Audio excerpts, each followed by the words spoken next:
los bellos y hermosos humanos y a los demás también. Bienvenidos a Diversión con Noxis con el enseñante Ronald Contreras. El capítulo de hoy se titula Bases ideológicas, que serían esta serie de parámetros preestablecidos que delimitan el pensamiento, que se vuelven un lastre o una herramienta dependiendo de cada quien. A medida que vayamos avanzando,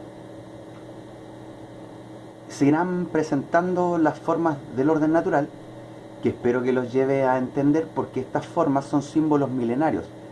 Pero sí debo advertir que yo soy practicante del camino medio, por lo que los que le voy a compartir no está basado en victimismos egoicos ni en autodivinización de la mente.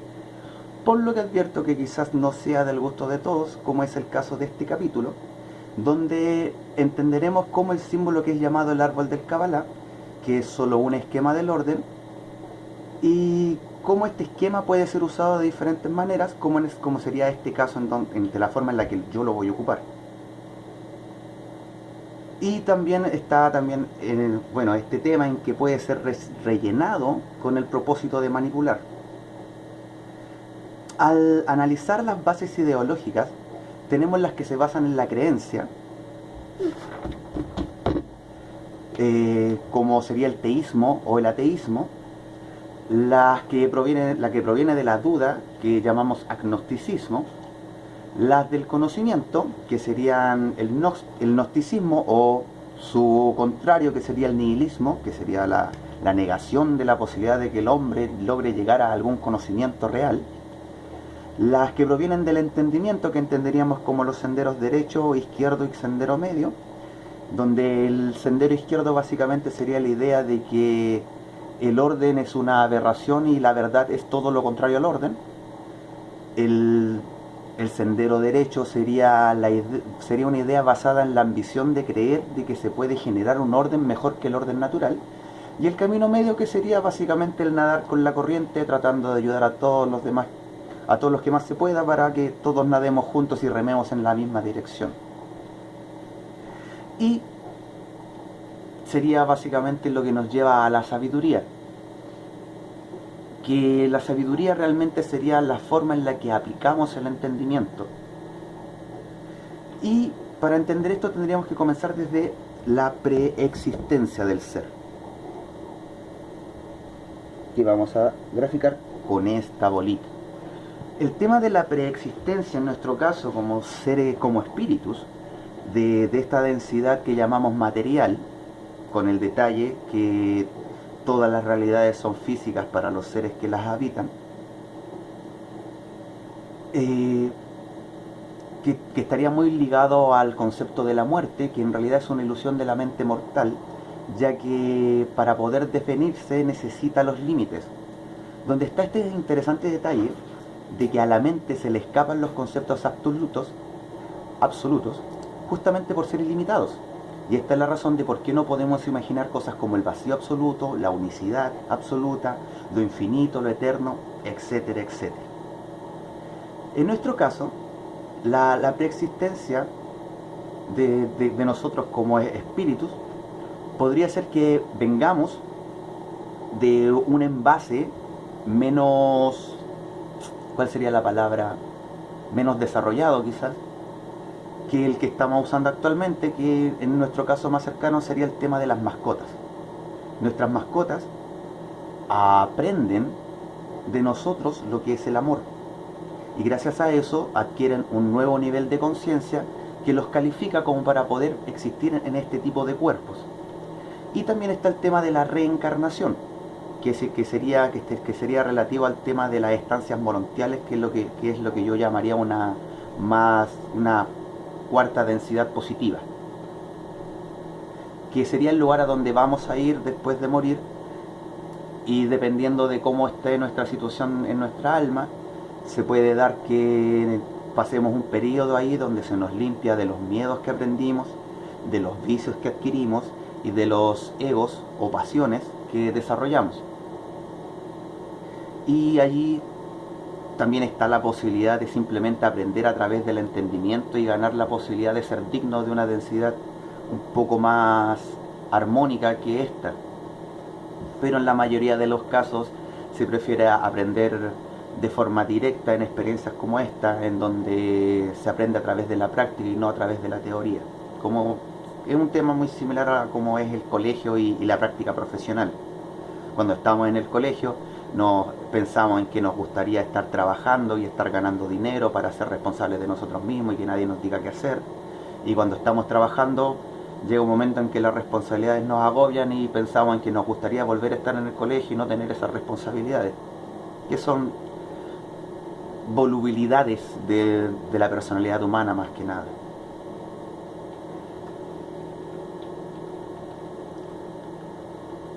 Bien, desde esta preexistencia naceríamos aquí, y este podríamos llamarle un nivel del origen, del principio, que sería básicamente cuando llegamos como bebés. Desde este nivel tenemos la opción de ir por lo que nos enseñan, que caería en el nivel de la creencia, porque mucho de lo que recibimos por parte de nuestro medio son conocimientos que se consideran algo así como verdades preestablecidas, que muchas veces no contienen una evidencia o una explicación lógica que explique el fenómeno o el mecanismo del fenómeno. Hay muchas cosas que simplemente tenemos que aceptar. Donde, claro, también tenemos la opción de no aceptar estas creencias que nos están entregando. Donde básicamente estaríamos hablando del creyentismo y el ateísmo.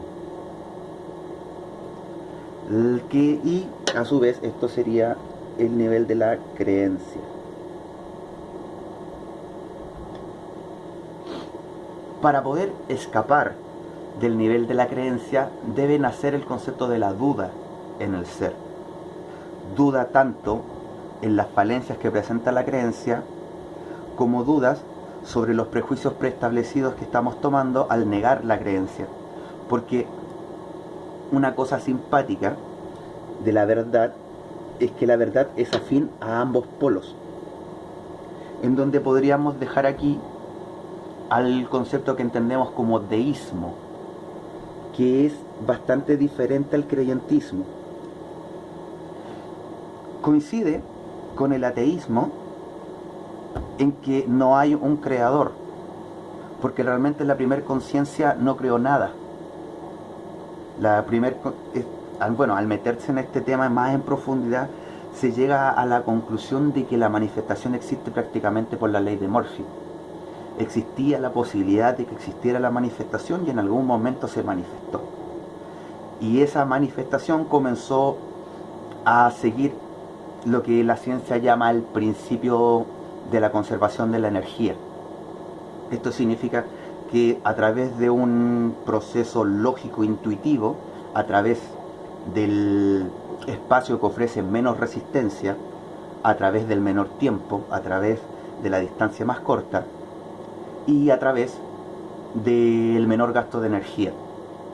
Por lo que todo lo que existe surge desde este mecanismo intuitivo que se va autogenerando en cada nuevo ciclo, aprovechando lo que ya tenía para dualizarlo y generar nuevas formas, que de cierta forma se podría decir que son más groseras que la original, pero no dejan ser parte del original. Y esto nos genera algo muy simpático, donde está este estado de lo absoluto que sostiene la dualidad que surge a través de la expresión de ese absoluto en la nueva densidad, en esta nueva realidad. Entonces hay una trinidad horizontal en cada densidad que es sostenida por una se podría decir, ¿cuál sería la palabra? Es sostenida por un presente preexistente, sería como una forma más o menos simple de decirlo. Y este jueguito nos generaría el símbolo del tetraedro, que es la supersimetría más pequeña que existe, donde se cumple esta vieja frase que dice 1 es 3 y 3 es 1, que como concepto está presente en muchas culturas, como podría ser la triqueta celta, que son tres sostenidos por uno al medio, o el concepto de los judeocristianos de Padre, Espíritu Santo e Hijo, que en realidad es Padre, Madre e Hijo, que en algún momento tocaremos el tema de por qué las religiones eliminaron lo femenino, que lo vamos a hablar más adelante. Volviendo con esto, como les decía, el ateísmo tiene razón en que no hay un creador, hay una primera conciencia que sostiene la creación. Y esta primera conciencia es parte de la creación, o sea, de la manifestación. De hecho, el concepto creación está medio... no es el correcto. Según la mayoría de las religiones, Dios está fuera de la manifestación, controlándolo todo. En el deísmo se logra llegar a la conclusión de que Dios es parte del proceso. Entonces tendríamos, de partida estaríamos, por ejemplo, desafiando esta afirmación vacía que hizo Hopkins al decir que el universo se autogenera y que no necesita un Dios para hacerlo. Pero también tenemos este detalle de que todos los sistemas entrópicos tienen un centro gravitacional que coordina y mantiene la cohesión de todo el sistema. Entonces nos podemos dar cuenta de que ni este lado tiene toda la verdad, ni este lado tiene toda la verdad, sino que la verdad es una comunión, es básicamente la reconciliación de la paradoja, aquí en el deísmo. Si te llegaras a atascar en el nivel de la duda, surgiría el nivel que llamamos agnosticismo, que básicamente es eso, esconderse en la duda. Tienden a tener personalidades medias troll, ya que se mueven en la ambigüedad y les gusta lanzarle piedras al ateo cuando pillan la oportunidad, le lanzan piedras al creyente cuando tienen la oportunidad, y disfrutan ver cómo se pelean unos con otros. No tiene mucha gracia lo que hace el agnóstico realmente. Desde el deísmo podríamos llegar a los datos que son completamente corroborados. Por esto el deísmo tiene mucha relación a la ciencia dura, a la ciencia que ya está más que demostrada. Y ahí podríamos hablar del nivel del gnóstico. Y al frente quedaría lo contrario al gnosticismo, que sería el nihilismo, que sería esta tontera de afirmar que el ser humano no tiene la posibilidad de alcanzar ningún tipo de verdad real por la limitación de sus propios sentidos. Más adelante vamos a entender cómo funcionan los sentidos y por qué lo que percibimos es un holograma, pero no en el sentido que le da actualmente que se le da actualmente a través del conocimiento colectivo, porque nos han sembrado muchas cosas para distorsionar lo que significan los conceptos. Está, por ejemplo, el propio concepto holograma, que significa holo, luz, y grama, mensaje de luz, que técnicamente hablando sería lo que nosotros logramos llegar a entender a través de la luz que recibimos, que como sabemos a través de la ciencia no alcanza a ser un 1% del espectro total de la luz. Por lo que todo lo que estamos viendo es un holograma, porque no estamos viendo la totalidad de la luz, sino que un reflejo de nuestras propias percepciones, que vamos a tocar más adelante. ¿Sí? Desde este nivel, bueno, en este nivel te puedes quedar atascado mucho tiempo, porque existe mucho gnóstico de libro que solamente repite y repite y repite lo que ha leído, tratando de reafirmarse ese conocimiento casi para sí mismo solamente. Y por esto existe algo que en la Kabbalah llaman el Da'ah, que le llaman el Sefirot oculto, el Sefirot misterioso, que tendría relación al concepto de rasgar el velo de Isis, que en español, que es parte de lo que me comprometo a hacer en este ejercicio de enseñar, es que no voy a usar palabras de idiomas muertos, yo me di el trabajo de tomar esos conceptos y traducirlos a nuestro idioma. Y la palabra o el concepto que refleja el Da'at sería el concepto de epifanía. Que sería ese momento en que vivimos en carne propia un contacto con lo invisible, que podría ser por una casualidad, por una precondición de nosotros, por los conocimientos que tenemos, y el cerebro de repente toma la decisión de mostrarnos aquello que queremos ver.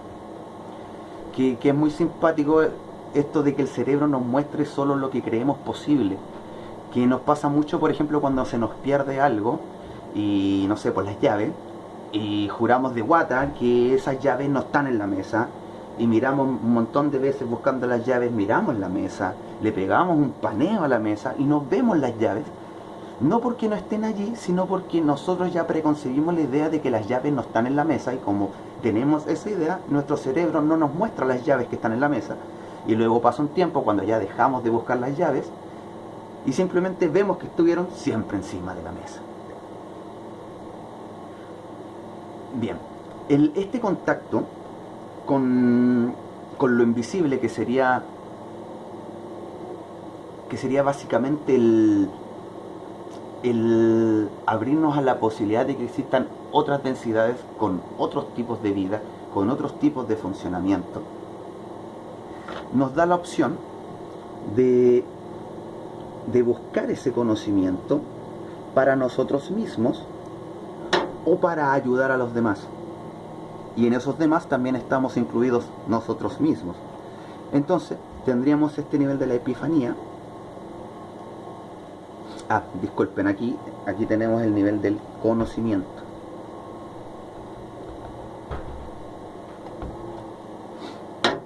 La epifanía, para el lado de la lógica, esto sería, hacia la izquierda está el lado masculino, que es la lógica, que es el tipo de pensamiento que se mueve desde lo puntual hacia lo colectivo, y del otro lado lo femenino, que funciona desde lo colectivo hacia lo particular, por lo que aquí podríamos entender como el sendero izquierdo y aquí como el sendero derecho, donde el lema del sendero izquierdo es haz lo que quieras, básicamente, y el sendero derecho es ten control sobre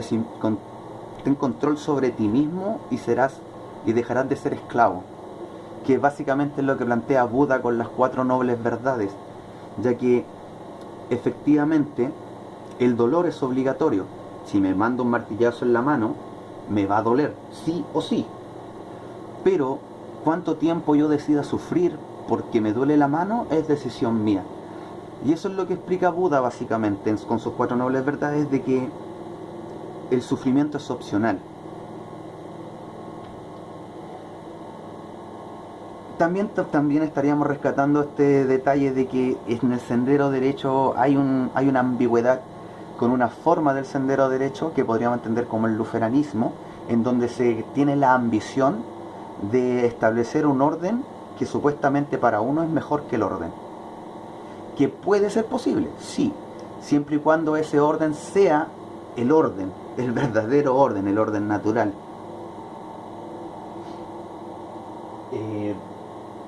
Bien, cuando se logra el equilibrio entre el instinto de la sobrevivencia y la intuición del altruismo, se puede alcanzar la sabiduría,